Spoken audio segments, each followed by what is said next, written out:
প্রতিটি উপজেলা নির্বাহী অফিসারকে নির্দেশনা দেওয়া হয়েছে যে প্রতিটি উপজেলায় এবং ইউনিয়ন পরিষদ পর্যায়ে যত ক্ষয়ক্ষতি হয়েছে তা তালিকা প্রস্তুতের জন্য আগামী 48 ঘন্টার মধ্যে উপজেলা পর্যায়ে এবং জেলা পর্যায়ে সকল অফিসের ক্ষয়ক্ষতির তালিকা সহ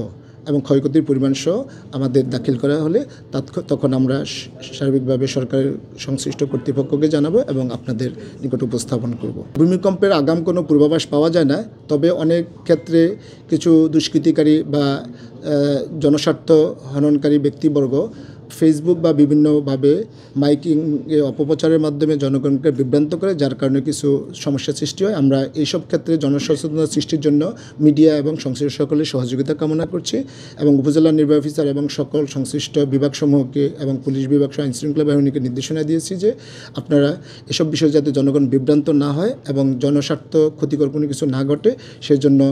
এই বিষয়গুলোর প্রতি নজরদারি করার জন্য।